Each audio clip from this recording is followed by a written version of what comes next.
আল্লাহর আইনকে প্রতিষ্ঠা করার জন্য নবী মুহাম্মদ রাসূলুল্লাহ সাল্লাল্লাহু আলাইহি ওয়াসাল্লাম তিনি কষ্ট করেছেন। আল্লাহর আইনকে, আল্লাহর বিধানকে পৃথিবীর বুকে চালু করতে গেলে পরে রাসূলুল্লাহর কষ্ট হয়েছে, সাহাবায়ে কেরামদেরও কষ্ট হয়েছে, আমাদেরও কষ্ট হবে, এটাই স্বাভাবিক। কিন্তু রাসূল পাক এই কষ্টের পরে মদিনায় এমন এক রাষ্ট্র প্রতিষ্ঠা করেছিলেন, ওই কষ্ট করা মানুষগুলির মুখে তখন হাসি ফুটে উঠেছিল।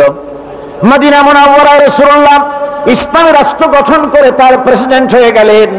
রাসূলুল্লাহ বললেন, খায়রুল কুরুনি কারনি, সর্বশ্রেষ্ঠ যুগ হচ্ছে আমার যুগ। জোরে বলেন সুবহানাল্লাহ। চুরি নাই, ডাকাতি নাই, জেনা নাই, ব্যভিচার নাই, মানুষ দরজা খুলে ঘুমাবার সুযোগ পেয়েছে আজ। বলেন সুবহানাল্লাহ।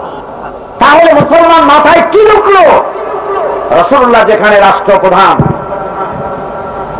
সাহাবায়ে কেরাম যেখানে রাষ্ট্র পরিচালনা করেছেন, সেখানে কি করে তারা বলতে পারে যে ধর্ম এবং রাজনীতি আলাদা? আল্লাহর নবী এমন এক সুন্দর রাষ্ট্র পরিচালনা করলেন, নবীজি নিজে রাষ্ট্রপ্রধান হলেন, আল্লাহর নবী প্রেসিডেন্ট হয়ে গেলেন। কিন্তু দুনিয়ার অন্যান্য রাষ্ট্রপ্রধানের চাইতে এ রাষ্ট্রপ্রধানের কায়দা কানুন ভিন্ন। এখানে কোনো সিংহাসন নাই, বিদেশি ব্যাংকে টাকা জমা করা নাই, এখানে নিজের বাড়ি ঘরের কোনো জৌলুস নাই। বরং এই রাষ্ট্রপ্রধানের অবস্থা আমরা দেখতে পাই, হযরতে আবু হুরায়রা রাদিয়াল্লাহু তাআলা আনহু বলেছেন, রাসূলুল্লাহর কাছে আমি গিয়ে দেখেছি মসজিদে নববীর ভিতরে দুহাতে তিনি খাদ্য বিতরণ করছেন, যাকাতের মাল, সদকার মাল, গনিমতের মাল, টাকা পয়সা মানুষকে দিচ্ছেন। দিতে দিতে জোহরে শাহ শেষ করে, জোহর, আসর, মাগরিবে শাহ শেষ করে তিনি ঘরের মধ্যে প্রবেশ করে হযরত আয়েশা রাদিয়াল্লাহু তাআলা আনহাকে ডেকে বলছেন, আয়েশা রে, সারাদিন কাজ করে করে পরিশ্রান্ত ক্লান্ত হয়ে পড়েছি, ক্ষুধা লেগেছে, বড়ই ক্লান্ত আমি, তাড়াতাড়ি করে কিছু খাবার আমাকে এনে দাও। হযরত আয়েশা রাসূলুল্লাহর ক্লান্ত ভরা চেহারার দিকে তাকায়া হযরত আয়েশাকে ডেকে বলেন, ইয়া রাসূলুল্লাহ, আল্লাহর কসম করে বলি আমি আয়েশার ঘরে পানি ছাড়া কোনো খাবার নাই। এই রাষ্ট্রপ্রধান ছিলেন মুহাম্মদ রাসূলুল্লাহ সাল্লাল্লাহু আলাইহি ওয়াসাল্লাম। হাদিস শরীফে এসেছে, রাসূল পাক সাল্লাল্লাহু আলাইহি ওয়াসাল্লাম বলেছেন, ক্ষমতায় যদি যাও, রাষ্ট্র ক্ষমতায় গেলে পরে তোমার বাড়িঘর না থাকলে পরে সরকারি খরচায় থাকার জায়গা নিতে পারো, যানবাহন না থাকলে সরকারি খরচায় যানবাহন নিতে পারো, শিক্ষার জন্য খরচ নিতে পারো, চিকিৎসার জন্য খরচ নিতে পারো, কাপড় চোপড়ের জন্য খরচ নিতে পারো, প্রয়োজন যা তাই। এর থেকে প্রয়োজনের অতিরিক্ত এক চুল যদি অগ্রসর হও, জনগণের টাকা, রাষ্ট্রের টাকা যদি অগ্রসর হও, মনে রেখো কিয়ামতের দিন আল্লাহর দরবারে চোরের কাতারে দাঁড়াতে হবে। কার কাতারে? তাতে দাঁড়ানো লাগবে, তা তো আমরা দুনিয়াও দেখতেছি, ঠিক কিনা? কত ফুলের মালা, হায়রে আল্লাহ, পা থেকে শুরু করে গলা পর্যন্ত ফুলের মালা, বোঝাই মনে হয় যেন কেবল গাবতলি দিয়ে কিনে আনছে, এত ফুলের মালা। ফুলের মালার রশি আর ফাঁসির রশি খুবই পাশাপাশি। ফুলের মালা থেকে ফুলগুলি খসে গেলেই তো ফাঁসির রশি হয়ে গেল। আল্লাহ পাক এগুলি দেখাইছে। আমার বন্ধুগণ, আল্লাহর নবী রাষ্ট্রপ্রধান, মানুষের জন্য মানুষের প্রয়োজন মিটিয়েছেন। রাসূলুল্লাহ ব্যাংক তৈরি করলেন, বাইতুল মাল ব্যাংকের নাম হলো। রাসূলের আনুগত্য এই জন্যই করা লাগবে, রাষ্ট্রপ্রধান হয়েও তিনি দেখিয়েছেন কেমনে রাষ্ট্র চালানো লাগে। রাসূলুল্লাহ ব্যাংক উদ্বোধন করলেন। ব্যাংক উদ্বোধনের দিনে আল্লাহর নবী বললেন, মান তারাকা দায়নান আও দিয়ান ফালাইয়া, আমার স্টেটের ভেতরে কোন মানুষ যদি ঋণগ্রস্ত হয়ে মারা যায়, ঋণ পরিশোধ না করে, আর ঋণ পরিশোধের যোগ্যতা যদি তার না থাকে, তাহলে তার ঋণের বোঝা আর এতিম বাল বাচ্চার সব বোঝাগুলি আমি মুহাম্মদ সাল্লাল্লাহু আলাইহি ওয়াসাল্লাম আমার কাঁধের উপরে উঠায় নেব। সুবহানাল্লাহি ওয়া বিহামদিহি। যার কেউ নাই, আমি তার জন্য আছি, রাষ্ট্র তার জন্য আছে। এটাই ছিল রাসূলের কথা। এত বড় স্টেটের মালিক, সুবহানাল্লাহি ওয়া বিহামদিহি, 12.5 লক্ষ বর্গ মাইল রাসূল প্রেসিডেন্ট, আর সেখানে ক্ষুধার যন্ত্রণায় রাসূল কষ্ট পাচ্ছেন, জনগণের পেটে খাবার আছে। হযরত আবু বকর ওমর দুজনে এসেছেন রাদিয়াল্লাহু তাআলা আনহুমা, ক্ষুধায় কষ্ট হুজুরের কাছে অভিযোগ করতে এসেছেন। হুজুর বলছেন আমারও তো একই দশা, চলো দেখি কোথায় কি পাওয়া যায়। তিনজন বেরোলেন। হযরত আবু আইয়ুব আনসারী রাদিয়াল্লাহু তাআলা আনহুর বাড়ির সামনে যখন গেলেন, হযরত আবু আইয়ুব আনসারী অবস্থা বুঝতে পেরে ঘরের মধ্যে নিয়ে বসতে দিয়েছেন। ঘরের ভিতরে ঢুকে হযরত আবু আইয়ুব বলেন, ও স্ত্রী, মহান আল্লাহ রাব্বুল আলামিন আজকে আমাদের এমন তিনজন মেহমান দান করেছেন, এমন সম্মানিত মেহমান আল্লাহর আকাশের নিচে জমিনের উপরে আর নাই, তাড়াতাড়ি করে কিছু খাবার রেডি করো। এই বলে তিনি বাগানে চলে গেলেন। খরমা বাগান থেকে কিছু খরমা এনে হুজুরের সামনে হাজির করে দিলেন। আল্লাহর নবী, মেহেরবানি করে থেকে কিছু আপনি খান। হুজুর বললেন, আবু আইয়ুব, এই খরমার ভিতরে কাঁচা, পাকা, আধা পাকা নানান রকমের খরমা আছে, কোনটা খাবো? হুজুর বলেন, হযরত আবু আইয়ুব বলেন, ইয়া রাসূলুল্লাহ, এই খরমার ভিতরে পাকাটা খাবেন, কাঁচাটাও খাবেন, আধা পাকাটাও খাবেন। তার মানে হলো আপনার পবিত্র হাত আমার যেই ধরনের খরমার গায়ে লাগবে, রব্বুল আলামিন আমার বাগানের ভিতরে সেই খরমার বরকত দিয়ে দিবেন। রান্না বান্না হয়ে গেল, নবীজির খেদমতে খাবার হাজির করে দেওয়া হলো। আল্লাহর নবী হাতে রুটি নিয়ে রুটির ভিতরে কিছু গোশত দিয়া টোপলার মতো বানায়া প্যাকেটের মতো করে হুজুর বলেন, আবু আইয়ুব, এই গোশত টুকরা, রুটি টুকরা নিয়ে যাও, আমার কলিজার টুকরা মা ফাতেমা বিগত 3 দিন ধরে ওর কিসমতে কিছু হয় নাই। আমার বন্ধুগণ, আল্লাহর নবী ভাবে করে নিজে কষ্ট করেছেন, জনগণ কষ্ট করে নাই, খাবার পৌঁছে দিয়েছেন। বাড়ি বাড়ি গিয়েছেন, বিধবার বাড়ি গিয়ে, চা এতিমের বাড়ি গিয়ে, বাজার বাড়ি আছে কিনা, তোমাদের বাজার করা আছে কিনা, না থাকলে বলো, আমি তোমাদের বাজার করে দিয়েছি। বিশ্ব নবী জনাবে মুহাম্মদ রাসূলুল্লাহ সাল্লাল্লাহু আলাইহি ওয়াসাল্লাম আদর্শ দেখিয়েছেন। বিশ্বের সর্বকালের সর্বশ্রেষ্ঠ আদর্শ মুহাম্মদ সাল্লাল্লাহু আলাইহি ওয়াসাল্লাম। কিসের লেনিন, কিসের মাও সেতুং আর কার্ল মার্কস, ওদের ইতিহাস খুঁজুন। এক একজনের জুতা কত জোড়া হিসাব করেন, জামা কত, টাই কত, শুট কত, প্যান্ট কত। আমার যুবক ভাইরা, ফিরে এসো, সময় এখনো আছে। ফিরে এসো, বাইতুল মুকাররমের দরওয়াজা খোলা। বুড়িগঙ্গায় অথবা যে কোনো জায়গায় গিয়ে উজু করিয়া মসজিদের ভিতরে প্রবেশ করো, আল্লাহকে সেজদা দাও, সমাজতন্ত্র ছেড়ে দাও। মানুষের তৈরি করা মতবাদ মানুষকে কল্যাণ দিতে পারেনি কোনোদিন, আর দিতে পারবেও না। কি বলেন, পারবে? পারবে না। রাসূল বিদায় হয়ে গেলেন, রেখে গেলেন হযরত আবু বকর রাদিয়াল্লাহু তাআলা আনহুকে। কেমন মানুষ বানায় রাখলেন দেখুন। কবি গোলাম মুস্তাফা তিনি বলছেন, কবি গোলাম মুস্তাফার নাম শোনেন নাই? নিশ্চয়ই শুনেছেন। আমার ভাইরা,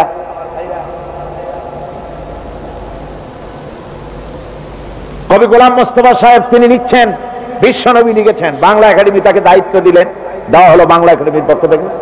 বিশ্বনবী লিখেছেন, আপনি পড়ছেন বিশ্বনবী? আলহামদুলিল্লাহ। বিশ্বনবী আমি পড়তেই পারি না, শুরু করলেই চোখের পানি রক্ষা করার কোনো উপায় নাই।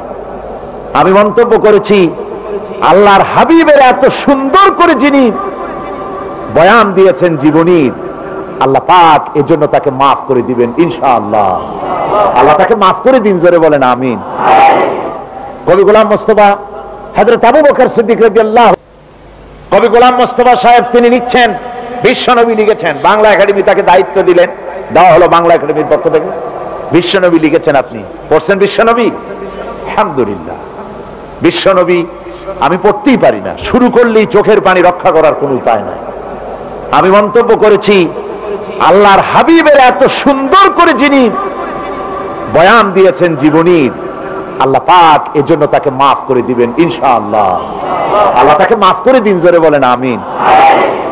কবি গোলাম মুস্তাফা হযরত আবু বকর সিদ্দিক রাদিয়াল্লাহু তাআলা আনহুর জীবনী লিখতে গিয়ে তিনি লিখছেন, শুরু করছেন এভাবে, অনেকদিন আগে পড়েছি, তিনি লিখেছেন,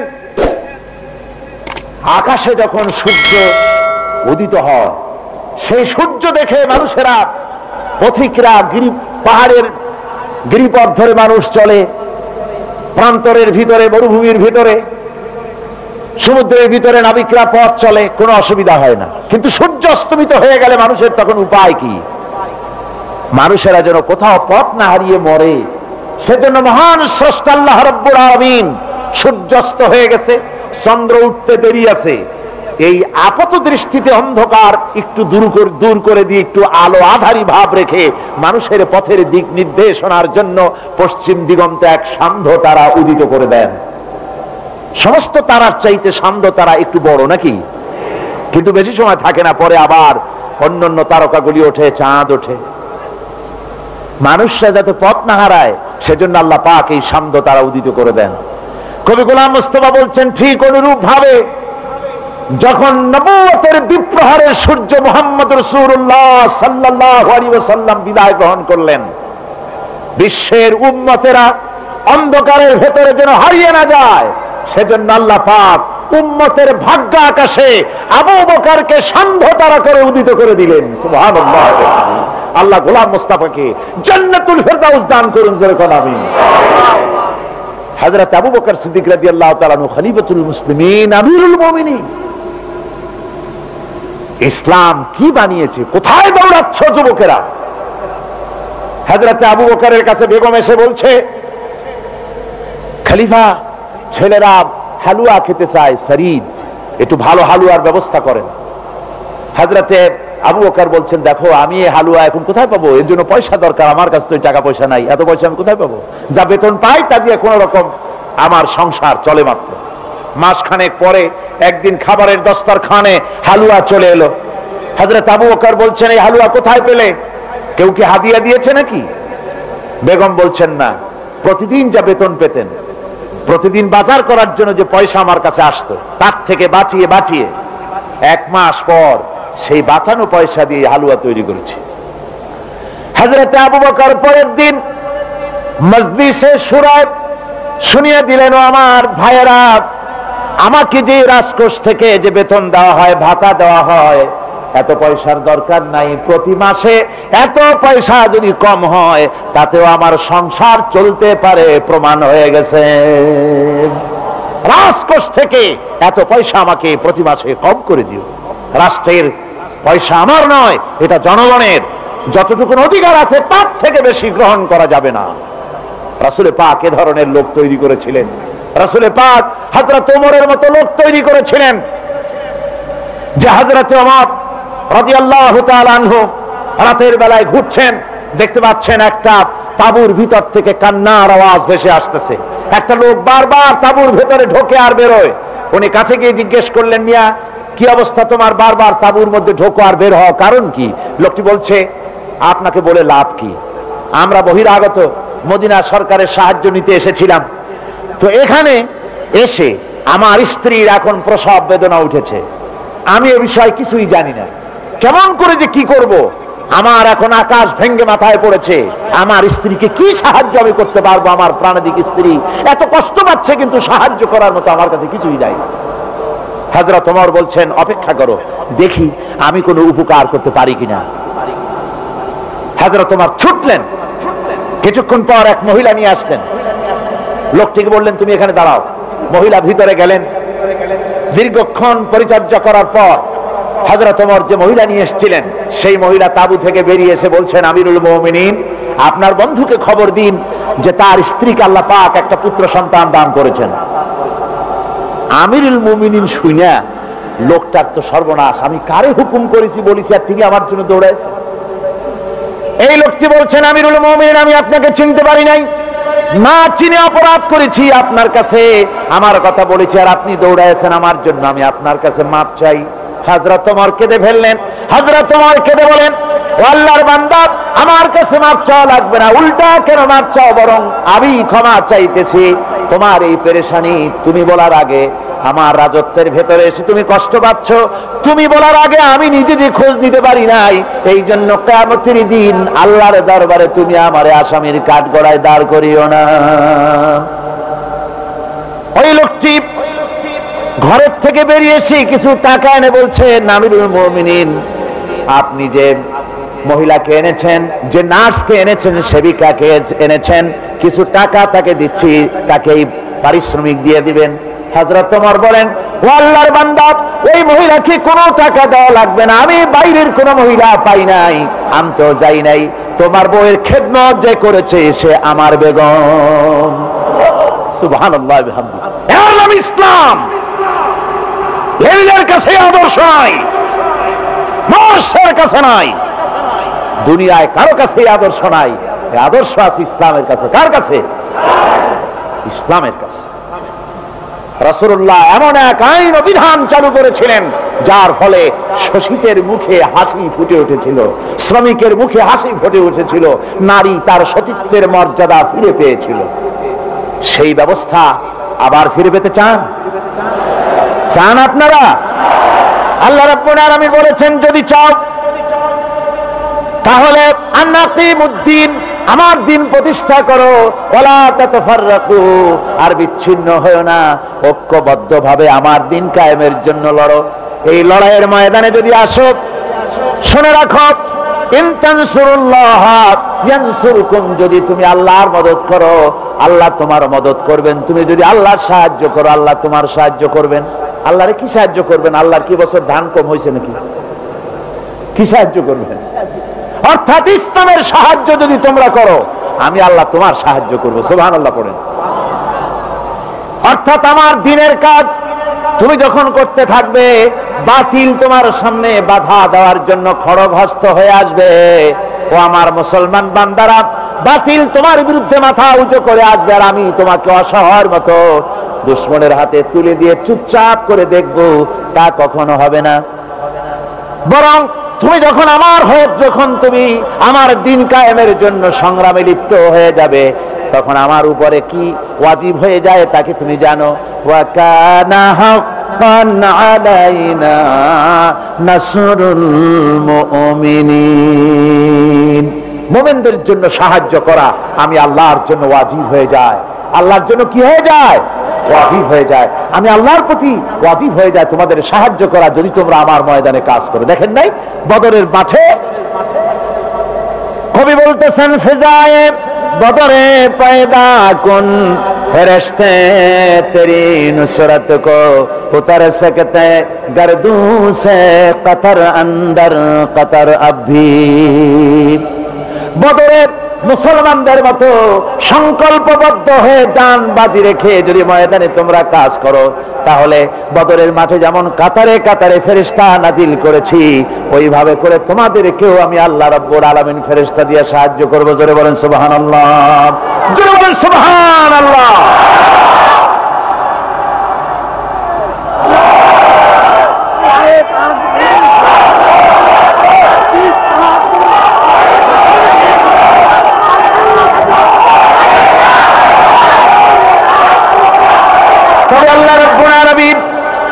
আল্লাহ রাব্বুল আলামিন এজন্য একটা শর্ত করেছেন, আমাদের সংগ্রামে বিজয়ের জন্য একটা শর্ত করেছেন। শর্ত হচ্ছে ওয়ালা তাহিনু ওয়ালা তাহজানু ওয়া আনতুমুল আলাউনা ইন কুনতুম মুমিনিন। যদি তোমাদের কোনো ভয় নাই, কোনো চিন্তা নাই, যদি তোমরা মুমিন হও, তাহলে আমি আল্লাহ অবশ্যই তোমাদেরকে জয়ী করব। জোরে বলেন সুবহানাল্লাহ। রাসূলুল্লাহ সাল্লাল্লাহু আলাইহি ওয়াসাল্লামের সাথীরা নিজেদেরকে আল্লাহর খাঁটি মুমিন বান্দা হিসেবে পরিচয় দিতে পেরেছিল বলেই ইসলামকে সমাজে প্রতিষ্ঠিত করা তাদের পক্ষে সম্ভব হয়েছিল। ইসলাম কায়েম করেই তারা দায়িত্ব থেকে মুক্ত হননি, বরং দুঃখী মানুষের মুখে হাসি ফুটানোর জন্য দিন রাত কাজ করেছেন। আসুন এখন আমরা শুনি হযরত ওমর রাদিয়াল্লাহু তাআলা আনহুর রাষ্ট্র পরিচালনার নমুনা। মুসলিম জাহানের খলিফাতুল মুসলিমিন আমিরুল মুমিনিন হযরত ওমর রাদিয়াল্লাহু তাআলা আনহু, তিনি ঘুরতেছেন গভীর রাত্রে, ঘুরে ঘুরে এক জায়গায় গিয়ে দেখেন মরুভূমির ভিতরে কিছু তাবু, আর একটা তাবুর মধ্য থেকে কান্নার আওয়াজ আসতেছে।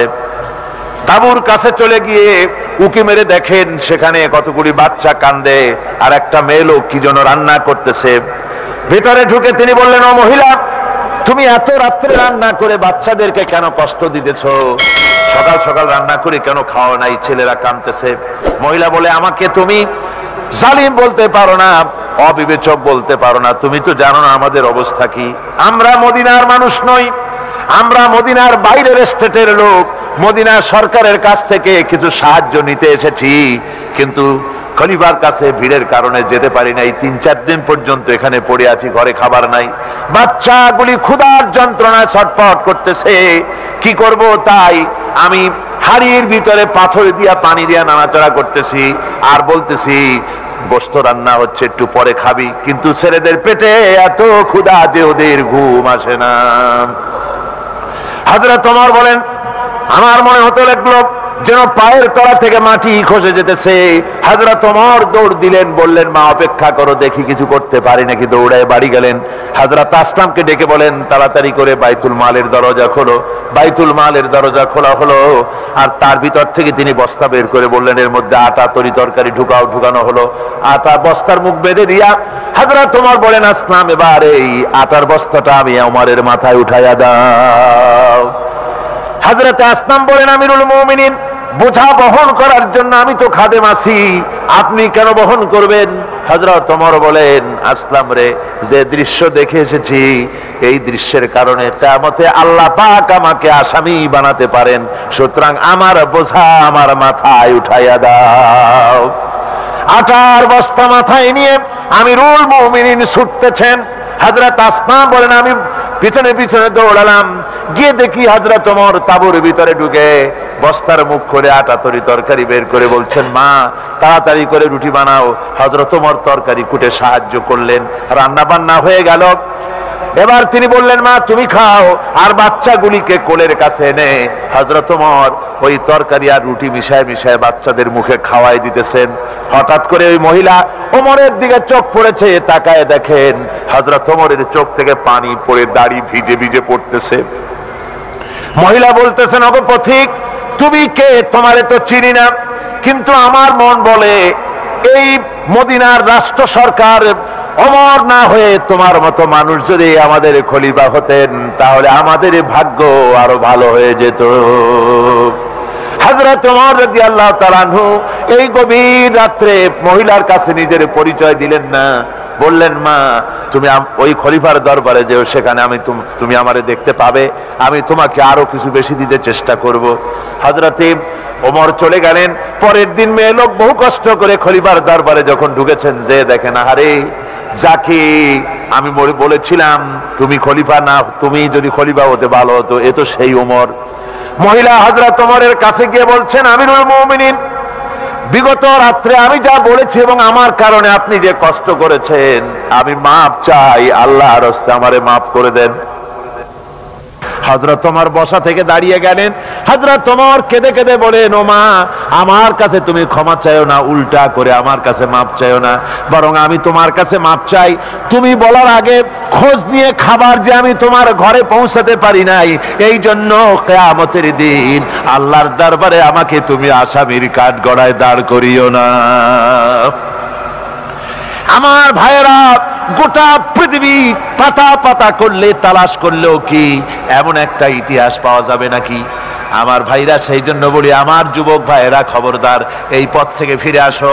সমাজতন্ত্রকে দুনিয়া বিদায় করেছে, তোমরাও বিদায় করো। ইসলামী আন্দোলন যারা করে তাদের সাথে শরীক হয়ে যাও, ইসলামী আন্দোলনের সঙ্গে শরীক হও। এদেরকে গালাগালি করে কোনো লাভ নাই। আজ হোক কাল হোক, ইসলাম এদেশে বিজয়ী হবে, এতে কোনো সন্দেহ নাই, ইনশাআল্লাহ।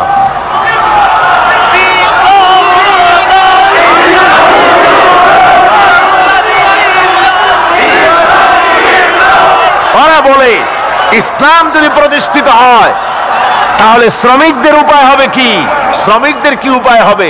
আমার ভাইরা, শ্রমিকদের তো তোমরা কিছু দিতে পারো নাই। কমিউনিজম শ্রমিককে কিছু দিতে পেরেছে?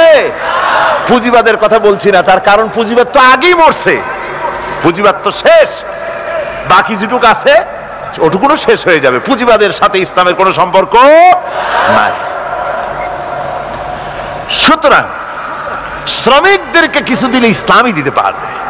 ইসলাম বলেছে মালিক আর শ্রমিকের ভিতরে মনিব আর দাসের সম্পর্ক না, মালিক আর শ্রমিকের ভিতরে সম্পর্ক হলো ভাই ভাই। সম্পর্ক কি? আল্লাহর নবী বলেছেন তোমরা যেমন খাও শ্রমিককে তেমন খাও, তোমরা যেমন পড়ো ওদেরকে তেমন পড়াও, খাওয়া থাকা ইত্যাদির ব্যাপারে শ্রমিকদের ব্যাপারে খোঁজ খবর রেখো। আল্লাহর নবী বলেছেন শক্তির অতিরিক্ত কোনো বোঝা শ্রমিকের উপরে চাপায় দিও না, আর শরীরের ঘাম শুকিয়ে দেওয়ার আগে তার ন্যায্য প্রাপ্য তাকে বুঝিয়ে দাও।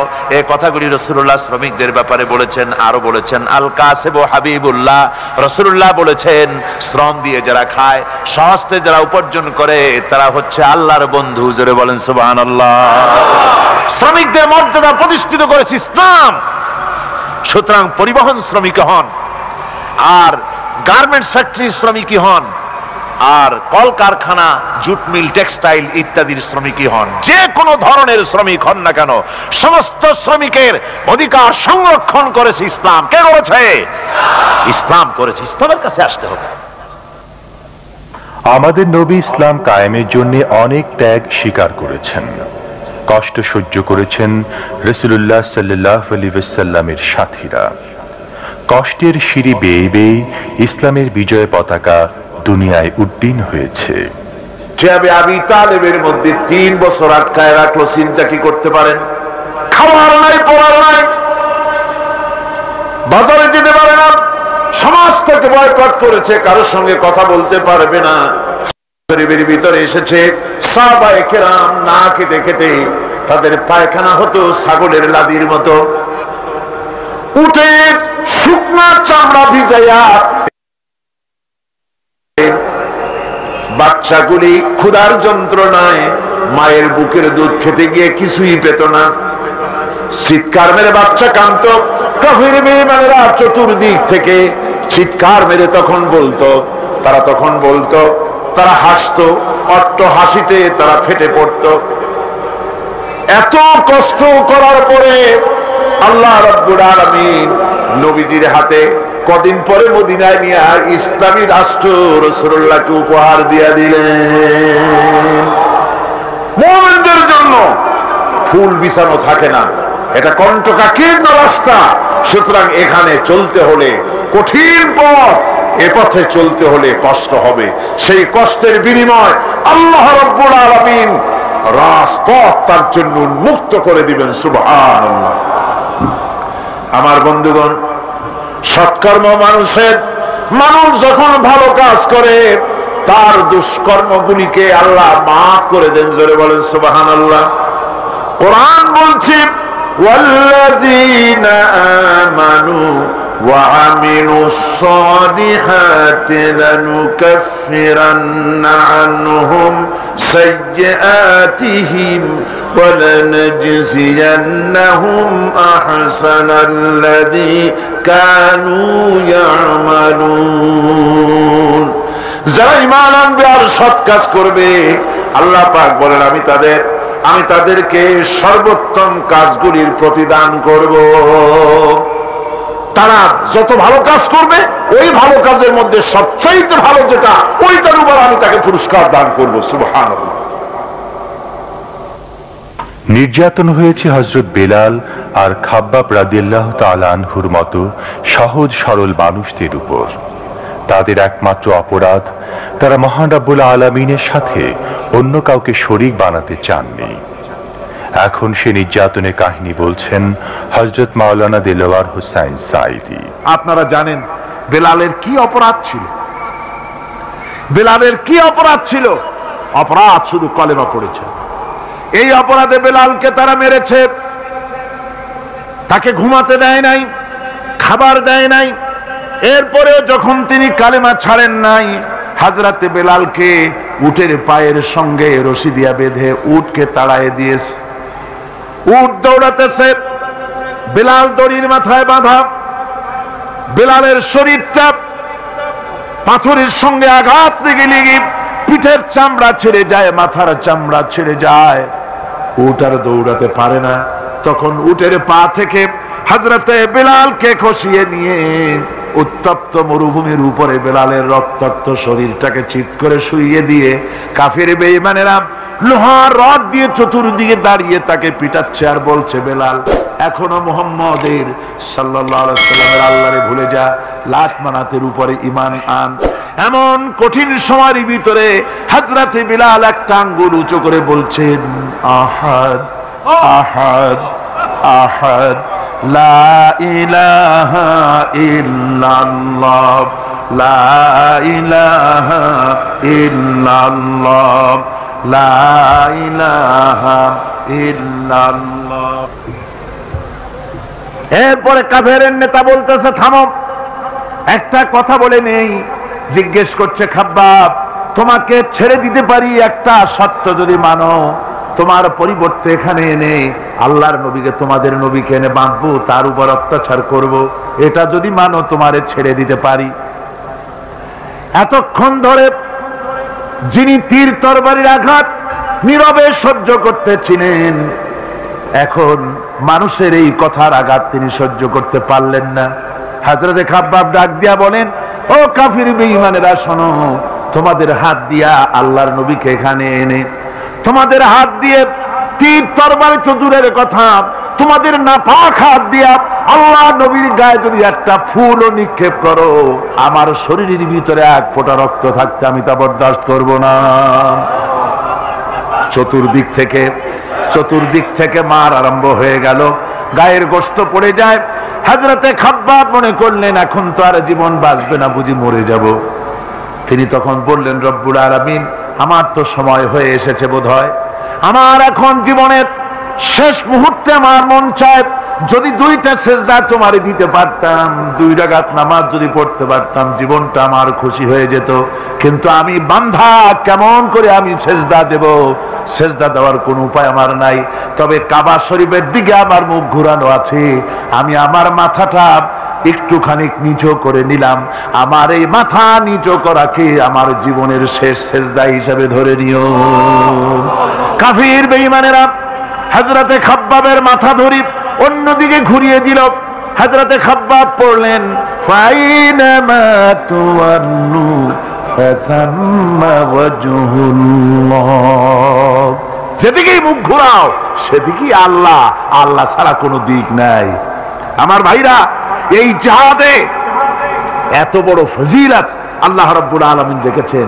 দিন প্রতিষ্ঠার জন্য যারা লড়ে, আল্লাহ পাক তাদের জন্য বিরাট নিয়ামত রেখেছেন। সুবহানাল্লাহ পড়ে। রাসূলুল্লাহ সাল্লাল্লাহু আলাইহি ওয়াসাল্লামের সাহচর্যে সাহাবীরা এতটাই ঈমানে বলে বলিয়ান হয়ে উঠেছিল যে কাফেরদের যে কোনো নির্যাতনকে তারা সহজভাবে গ্রহণ করেছিল। এখন আমরা শুনব নামাজরত অবস্থায় জনৈক সাহাবীর উপর কাফেরদের আক্রমণ প্রসঙ্গে আলোচনা। হাদিস শরীফ থেকে শোনাচ্ছি, আল্লাহর নবী এক জিহাদ থেকে ফিরে এসেছেন, রাত কাটাচ্ছেন, শিবির তাবু গেড়েছেন, কয়েকজনকে পাহারার দায়িত্ব দিলেন রাতের বেলায় পাহারা দিতে। বাই রুটেশন, 2 জন ঘুমাবে, 2 জন পাহারা দেবে। 2 জনের ভাগ্যে পাহারা পড়লো রাত 12টার পরে, পাহারা দিতেছেন। 2 জনের একজন বলল, 2 জন জেগে না থেকে আমরা একজন ঘুমাই, একজন পাহারা দেই, কোনো অসুবিধা হলে আমার উঠায় দিও। বলে ঠিক আছে। একজন ঘুমায় গেল, একজন পাহারা দিতেছে। তিনি আবার মনে করলেন খামোখা দাঁড়ায় না থেকে সময়টা নামাজের মধ্যে কাটায় দেই। তিনি নামাজ পড়া শুরু করে দিলেন। দুশমন এসে গেছে। দুশমন দূরে দেখতেছে, একটা গাছের মতো দেখা যায়, অন্ধকারে মানুষ না গাছ বোঝার জন্য তীর নিক্ষেপ করলো। তীরটা এসে তার বাম হাতের ভিতরে বাহুতে ঢুকে গেল। নামাজ ছাড়লেন না। এরপরে দুশমন আরেকটা তীর মারল, সেই তীরটার ডান বাহুতে লেগে গেল। সাহাবী তাড়াতাড়ি রুকুতে গিয়ে নামাজ আদায় করলেন। আর ওই দুশমন বুঝতে পারলো যেটা মানুষ। দুশমন দৌড় দিল। নামাজ শেষ করে সাথীকে উঠালেন। সাথী উঠে দেখে 2 দিকে 2 তীর বসানো। ভাই তোমার গায়ে তীর কেন? বললেন, আপনি যখন ঘুমায় গেলেন আমি ভাবলাম খামোখা দাঁড়ায় থেকে সময় নষ্ট না করে সময়টা নামাজের মধ্যে কাটাই।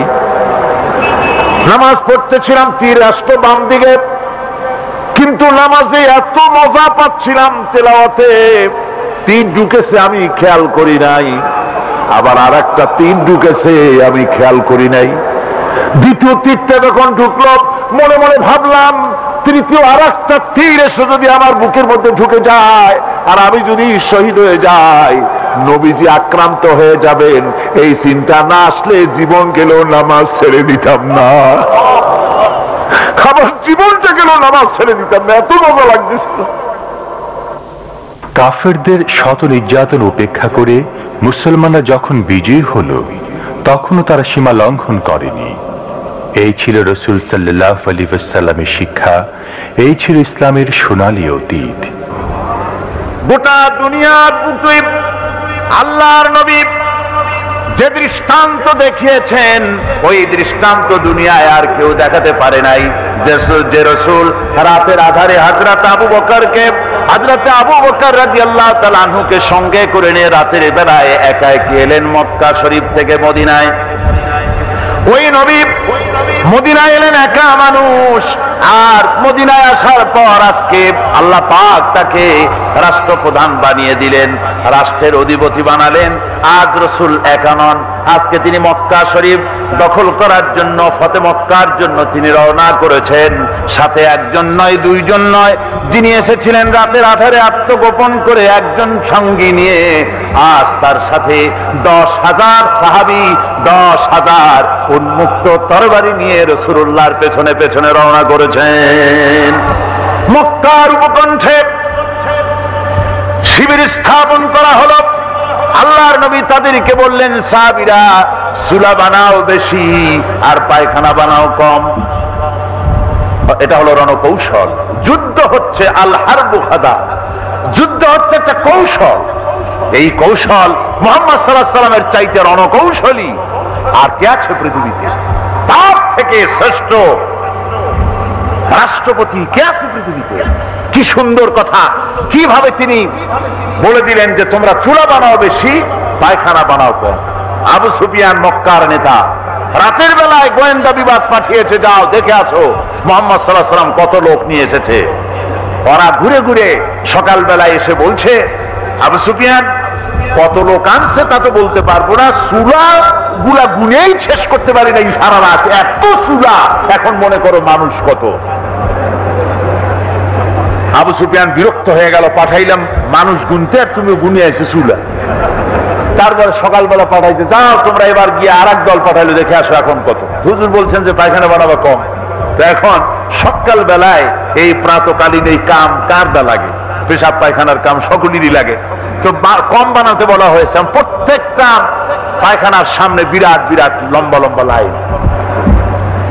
যেসব গোয়েন্দা বিভাগ আসলো, ওরা ওই বিভাগের লোকেরা এসে অনেক সময় দাঁড়ায় থেকে গিয়া বলছে, আবু সুফিয়ান মানুষ যে কত তা গুনে শেষ করতে পারিনি, এক এক পায়খানার সামনে যে লাইন, সেই লাইন গুনতেই বেলা 10টা। এরপরে আবু সুফিয়ান নিজেই আসছে দেখার জন্য। আবু সুফিয়ান পাহাড়ের কিনারায় দাঁড়িয়ে রাসূলের সাহাবীদেরকে দেখতেছে, উন্মুক্ত ময়দানে তারা হাতে তরবারি নিয়ে দাঁড়ানো, সূর্যের আলোতে তরবারিগুলি চিকচিক করছে। আবু সুফিয়ানের কাছে দাঁড়ানো ছিল হযরতে আব্বাস, রাসূলের চাচা। আবু সুফিয়ান বলছে, আব্বাস তোমার ভাইয়ের ছেলে দেখতে পাচ্ছি মহারাজা হয়ে গেছেন, বড় বাদশাহ হয়ে গেছেন, কত সৈন্য আর অস্ত্রপাতি নিয়ে এসেছেন। হযরতে আব্বাস বলেন, আবু সুফিয়ান রে, তোমার চক্ষু তোমাকে প্রতারণা করছে, তোমাকে ধোঁকা দিতেছে, ভালো করে তাকিয়ে দেখো, এর নাম বাদশাহ নয়। এর নাম যদি বাদশাহী হতো, এতক্ষণ তুমি আবু সুফিয়ান তোমার কল্লাটা দেহের উপরে আস্ত নিয়ে এখানে দাঁড়ায় থাকতে পারতে না। ভালো করে চোখ মুছে আবার চোখ খুলে তাকিয়ে দেখো, এর নাম বাদশাহাত নয়, এর নাম নবুয়ত। আবু সুফিয়ান থমকে গিয়েছে। আল্লাহর নবী সাহাবীদের নিয়ে মক্কায় প্রবেশ করলেন। বললেন, ও সাহাবীরা, আমার বিনা হুকুমে কারো গায়ে হাত দিবে না, কোন ফলদার বৃক্ষের গাছ, কোন ফলদার বৃক্ষ কাটবে না, শিশু নারী অসুস্থ মানুষ, বৃদ্ধ মানুষ, এদের গায়ে হাত দিবে না, আমার বিনা হুকুমে কারো গায়ে অস্ত্র ধারণ করবে না। অপেক্ষা করো, আমি একটু ঘুরে দেখে আসি। হুজুর ঘুরতেছেন, লক্ষ্য করে দেখেন মানুষ দিক বিদিক দৌড়াতেছে। এক বুড়ি একবার ওঠে একবার বসে, হাতে কতগুলি পোটলা, একবার মাথায় নেয়, কাকে নেয়, কোলে নেয়, ওঠে আর পরে মরি কি বাসি, এমনি করে দৌড়াতেছে। হুজুর বলেন, বুড়ি দৌড়াও কেন? বুড়ি বলে, ওগো পথিক, তুমি কি জানো না কই থেকে তুমি আসছো? আমাদের এখানে আব্দুল্লাহর পুত্র মুহাম্মদ এসেছে সাল্লাল্লাহু আলাইহি ওয়াসাল্লাম, কাউকে রক্ষা করবে না, কাফের যারে পাইবে তারে শেষ করে দেবে, সেই জন্য দৌড়াতেছি। হুজুর বলেন, বুড়ি তোমার তো বড্ড কষ্ট হতেছে, আমাকে দাও বোঝাগুলি। বোঝা দেওয়া হলো, হুজুর বোঝাগুলি বহন করে নিলেন। বুড়ি যে পর্যন্ত যাবে, যাওয়া হলে পরে বুড়ি বলছে, এখানে রাখলেই হয়ে যাবে, এটা আমার নিরাপদ জায়গা। বোঝাগুলি রাখা হলো। বুড়ি বলছেন, ওগো পথিক, কিছু পয়সা নাও, পারিশ্রমিক নাও। হুজুর বলেন, পারিশ্রমিক দিতে হবে না। বুড়ি বলে, আশ্চর্য কথা, পারিশ্রমিক দিতে হবে না? বিনা পারিশ্রমিকে মানুষ মানুষের উপকার করে, এই জীবনে চোখে দেখা দূরের কথা, মানুষের কাছে গল্পেও শুনি নাই। আমাদের সমাজটা এমন, তুমি পয়সা নিবে না, আমার মালগুলো নিয়ে পিছন থেকেও কেটে পড়নি। কি তোমার পরিচয়, তুমি কে, আমার একটু পরিচয় দাও। হুজুর বলেন, বুড়িমা, যার ভয়তে তুমি এত দূর এসেছো, আমি এই মক্কা নগরীর সেই আব্দুল্লাহর তিন পুত্র নবী মুহাম্মদুর রাসূলুল্লাহ সাল্লাল্লাহু আলাইহি ওয়াসাল্লাম হতেছি। বুড়ি বলে, তোমার সম্পর্কে এদেশের নেতারা এত বাজে কথা বলেছে, আমি তোমাকে চিনতে পারি নাই, চিনতে ভুল করেছি। তুমি এত মহৎ, এত উদার, আগে বুঝতে পারি নাই। আমি আর কাফের রইলাম না, দেরি করলাম না। নিশ্চয়ই তুমি নবী, সাধারণ মানুষের চরিত্র এমন হতে পারে না, তুমি আমারে মুসলমান বানায় নাও। হুজুর বলেন, বুড়ি পড়ো, লা ইলাহা ইল্লাল্লাহু মুহাম্মাদুর রাসূলুল্লাহ। ইসলাম দিয়েছে শ্রমের মর্যাদা। শ্রমিকের অধিকার রক্ষায় আমাদের নবী ছিলেন সচেষ্ট। এমনকি মদিনা ইসলাম প্রতিষ্ঠার পরও রাসূলুল্লাহ সাল্লাল্লাহু আলাইহি ওয়াসাল্লামের পরিবার কষ্ট করে দিন যাপন করত। একই চরিত্র আমরা দেখি ইসলামের দ্বিতীয় খলিফা হযরত ওমর রাদিয়াল্লাহু তাআলা আনহুর মাঝে। জনগণের দুঃখ কষ্ট লাঘবের জন্য যিনি পরিশ্রম করেছেন অক্লান্তভাবে। আল্লাহর নবী নিজে শ্রম দিয়েছেন। মদিনার 8 বছর চলে যাওয়ার পর হযরতে মা আয়েশা জিজ্ঞেস করলেন, হে রাসূল, আপনার একটু কুজা দেখা যায়, কারণ কি? বয়সের কারণে কুজা হয়ে গেলেন নাকি? আমার নবী বলেছেন, আয়েশা রে, বয়সের কারণে কুজা হই নাই। মদিনাকে যখন কাফেররা আক্রমণ করেছিল, চতুর্দিকে পরীক্ষা খনন করলাম। এই পরীক্ষা হলো 3 মাইল লম্বা, 15 ফিট গভীর, 30 ফিট চওড়া। এই পরীক্ষা খনন যখন আমি করেছি, আমি মাটি কেটেছি, সাহাবীরা বহন করেছে। সাহাবীরা মাটি কেটেছে, আমি মাটি বহন করেছি। মাটি কেটে কেটে আর মাটি বহন করে করে যে কষ্ট আমার হয়েছে, যে ব্যথা হয়েছে, আজও পর্যন্ত আমার কোমরের বেদনা সেরে যায় নাই। শ্রমের মর্যাদা দিয়েছেন রাসূল করিম সাল্লাল্লাহু আলাইহি ওয়াসাল্লাম। আমার বন্ধু হযরত আলী রাদিয়াল্লাহু তাআলা আনহু কার জামাই জানেন না? কার জামাই? যে 10 জন বেহেশতে যাবেন, রাসূলুল্লাহর কাছ থেকে সার্টিফিকেট পেয়েছেন, কোনো হিসাব নাই, বিনা হিসাবে আল্লাহর জান্নাতে যাবেন, তার মধ্যে হযরত আলী আছেন কিনা? সেই হযরত আলী একজন ইহুদি খেজুরের বাগানে সারাদিন পানি দিতেন, বিনিময়ে কয়েকটা খেজুর পেতেন। সুবহানাল্লাহ। শ্রমের মর্যাদা দিয়েছে ইসলাম। শুধু তাই নয়, নবী দুলালী খাতুনে জান্নাত, জান্নাতের সমস্ত রমণীদের নেত্রী হবেন যিনি, ফাতেমাতুজ জাহরা রাদিয়াল্লাহু তাআলা আনহা, নিজ হাতে আটা পিষতেন, নিজ হাতে ঘর ঝাড়ু দিতেন, নিজের হাতে কুয়া থেকে পানি তুলে তুলে হাতে আর ঘাড়ে ঘা হয়ে গিয়েছিল, ফসকা পড়ে গিয়েছিল। রাসূলের কাছে গিয়ে বলেছিলেন, আব্বাজান, পানি উঠাতে উঠাতে আমার হাতে ফোসকা পড়ে গিয়েছে, জাতা ঘুরাতে ঘুরাতে আমার হাত দুটো ব্যথা হয়ে গেছে, আপনি কি আমাকে একটি দাসী দিবেন, একটি চাকরানি দিবেন? রাসূলুল্লাহ বললেন, মা আমি তো এখনো অমুক অমুক গোত্রের, এখনো আমি তাদের সুখ শান্তি, এখনো আমি তাদের খাবার পৌঁছাতে পারিনি, আমি তোমাকে তো দাসী দিতে পারবো না, চাকরানি দিতে পারবো না। তবে তুমি সবসময় প্রত্যেক নামাজের পরে 33 বার সুবহানাল্লাহ, 33 বার আল্লাহ আলহামদুলিল্লাহ, 34 বার আল্লাহু আকবার, এটা তুমি পড়ো, আল্লাহ পাক তোমাকে জান্নাতের মধ্যে নিয়ামত দান করবে। ভাইরা, ইসলাম শ্রমের মর্যাদা দিয়েছে। ইসলাম শ্রমিক এবং মজদুরের মধ্যে মালিক আর গোলামের সম্পর্ক করে নাই, ইসলাম শ্রমিক আর মালিকের মধ্যে সম্পর্ক করেছে ভাই ভাই। সম্পর্ক কিসের? ভাই ভাই। যার কারণে ইসলামে কোনো শ্রেণী সংগ্রাম নাই, কোনো দ্বন্দ্ব নাই, শ্রেণী দ্বন্দ্ব বা শ্রেণী সংগ্রাম ইসলামে নাই। এই পৃথিবীর ইতিহাস শ্রেণী সংগ্রামের ইতিহাস না, এ পৃথিবীর ইতিহাস হলো সত্য মিথ্যার লড়াইয়ের ইতিহাস। বন্ধুগণ, হযরত ওমর রাদিয়াল্লাহু তাআলা আনহু, আপনারা জানেন যেদিন জেরুজালেম দখল হলো, হযরত আবু উবাইদা ইবনুল জাররাহ রাদিয়াল্লাহু তাআলা আনহুর হাতে খ্রিস্টান সেনাপতি, খ্রিস্টান রাষ্ট্রপ্রধান, তারা বললেন আমিরুল মুমিনিন ছাড়া এই নগরীর চাবিকাঠি কারো হাতে দেব না, সারেন্ডার করব না, তাকে আনা হোক। তিনি রওনা করলেন, হযরত ওমর মদিনা থেকে রওনা করলেন জেরুজালেমে। যাওয়ার পথে কতক্ষণ গোলামকে উঠালেন, উঠে কতক্ষণ নিজে, কখন গোলাম কখন নিজে, এই ইতিহাস জানেন কিনা? কাজে আমি এটা বলতে গেলাম না। যখন তিনি জেরুজালেমের কাছে পৌঁছলেন, তখন পালা ছিল হযরত ওমর দড়ি ধরে টানবে আর খাদেম উটের উপরে বসা থাকবে। এবার খাদেম বললেন, আমিরুল মুমিনিন, আল্লাহ রাস্তে মাপ চাই, আল্লাহ রাস্তে মাপ চাই। ওই হাজার হাজার মানুষ দাঁড়ানো আপনাকে রিসিভ করবে, ওয়েলকাম করবে, গরমজোশী ইস্তেকবাল জানাবে, আপনি আমার মাফ করেন, এবার আপনি বসুন। আমিরুল মুমিনিন, খলিফাতুল মুসলিমিন, গোটা পৃথিবীর, অর্ধেকটা পৃথিবীর প্রেসিডেন্ট হযরত ওমর রাদিয়াল্লাহু তাআলা আনহু ঘোষণা করলেন, ও আমার ভাই, আমি আমিরুল মুমিনিন, তুমি আমার খাদেম, তোমার সাথে সম্পর্ক ভাই ভাই, এবার পালা তোমার উঠে বসার।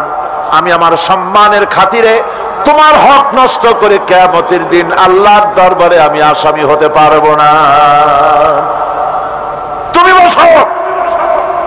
খাদেমকে বসায়া ইতিহাসের পাতায় স্বর্ণাক্ষরে লেখা থাকবে, ও মুসলমান যুবকেরা, ও মুসলমান আজকের মাহফিলে উপস্থিত লক্ষ জনতা, ফাইনা তাযহাবুন, কোথায় তোমরা রওনা করেছো? যাও কোথায়? কোন দিকে যাচ্ছ? একটা জাতির ধ্বংস করার জন্য সবচাইতে বড় হাতিয়ার হলো তার ইতিহাসকে ভুলিয়ে দেওয়া, আর জাতির ইতিহাসকে পরিবর্তন করা হচ্ছে, মুসলমানদেরকে ইতিহাস ভুলিয়ে দেওয়া হচ্ছে।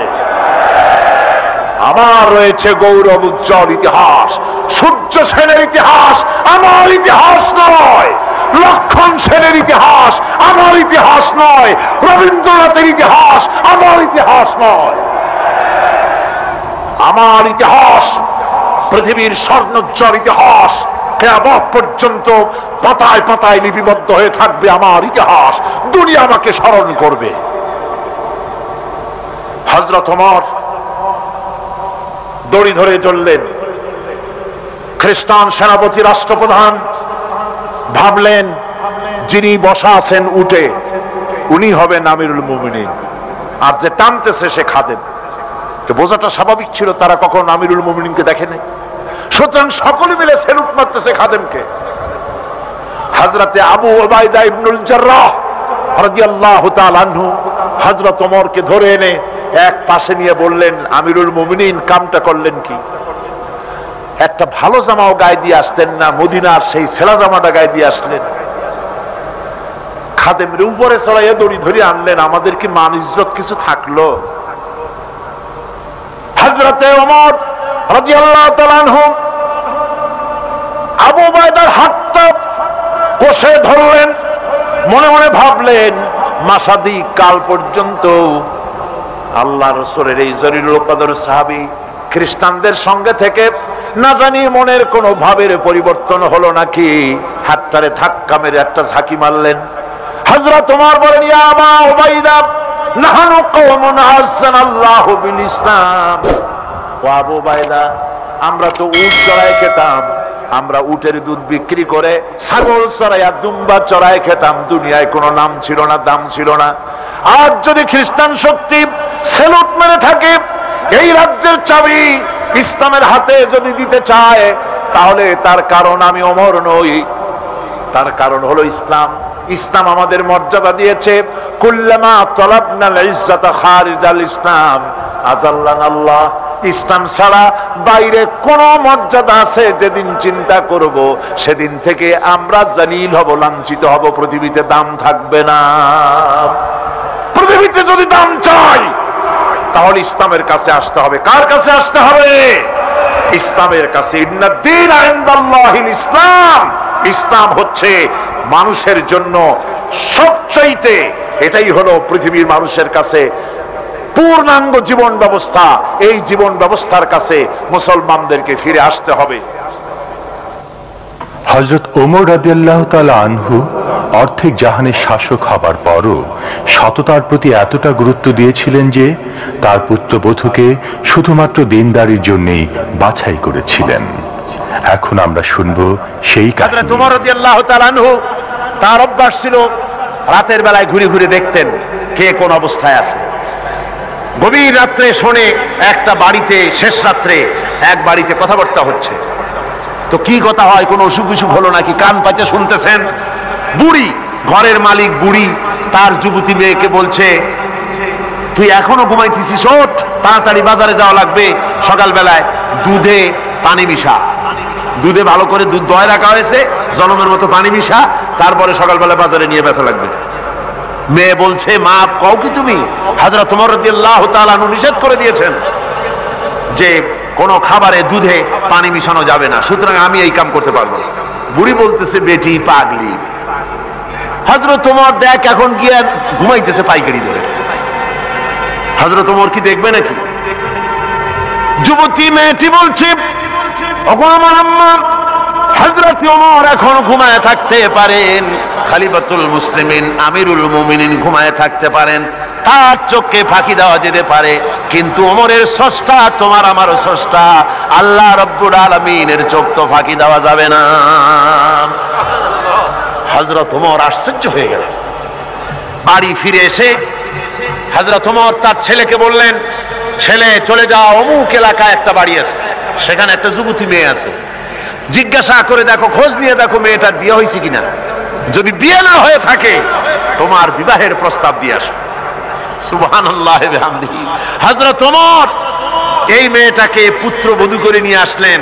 না দেখলেন তার চেহারা, না দেখলেন তার গুণ, কোনো কিছুই দেখলেন না, শুধু দেখলেন খাউফে খোদা। কি দেখলেন?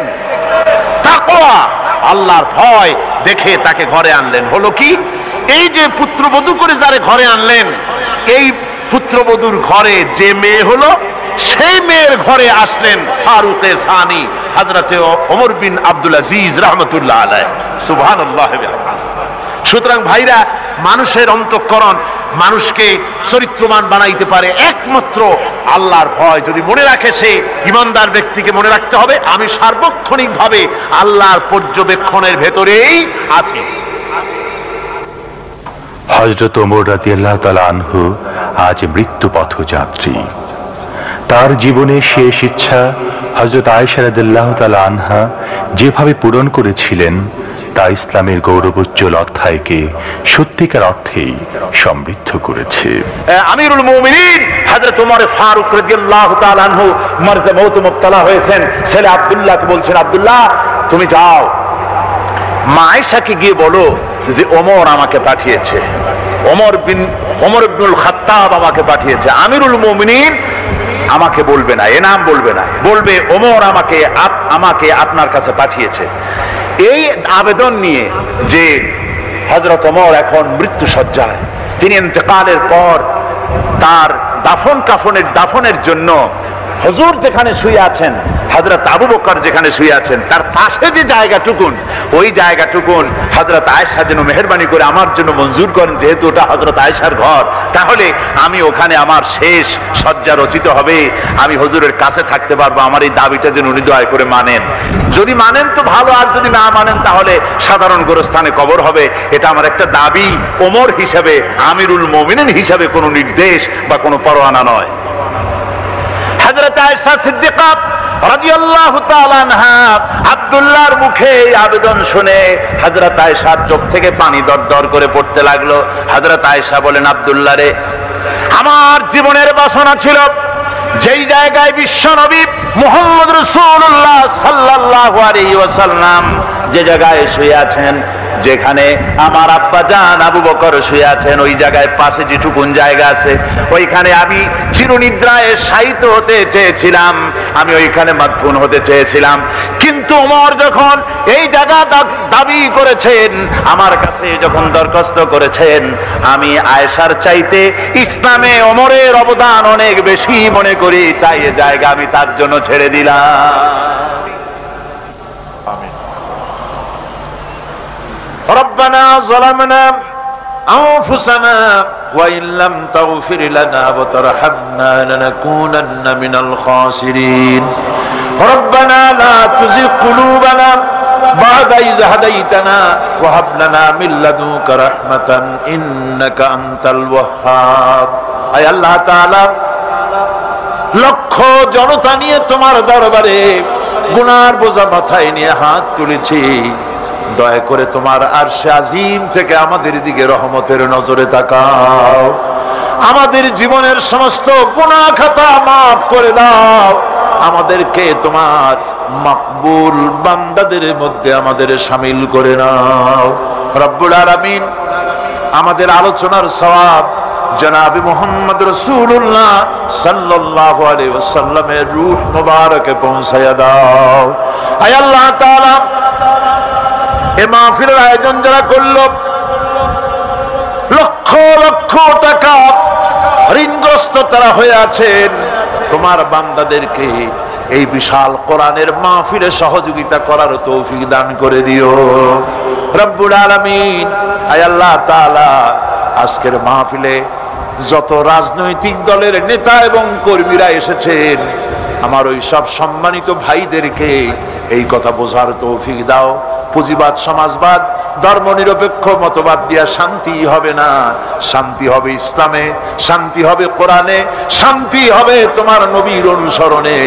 এই কথাগুলি সব রাজনৈতিক দলের নেতা আর কর্মী ভাইদেরকে বোঝার তৌফিক দিয়া দাও রব্বুল আলামিন। যারা বর্তমানে সরকার চালাচ্ছেন, ক্ষমতায় যারা আছেন, হায় আল্লাহ, তাদের মন মগজের মধ্যে ইসলামের সঠিক জ্ঞান দান করে দাও রব্বুল আলামিন। আমার দেশের কলেজ বিশ্ববিদ্যালয়ের মুসলমান ছাত্র ছাত্রীগুলিকে আল্লাহ বিদেশি স্বদেশি সব রকমের ষড়যন্ত্রের হাত থেকে আল্লাহ তুমি রক্ষা করো রব্বুল আলামিন। এই মাহফিলকে তোমার দরবারে মঞ্জুর করো। আয় আল্লাহ তাআলা, আমাদের রোগ ব্যাধিকে তুমি মাফ করো। আগামীকাল এই মাহফিলের শেষ দিন, এই মাহফিল তোমার দরবারে, আমরা তোমার দরবারে আরজ করি, মাহফিল পরিচালনার দায়িত্ব তুমি নিজের কুদরতি হাতে গ্রহণ করো আল্লাহ। আয় আল্লাহ, মানুষকে হেদায়েত দাও, হেদায়েতের নিয়ামত দিয়ে আমাদের ধন্য করো, কোরআন বোঝার তৌফিক দাও।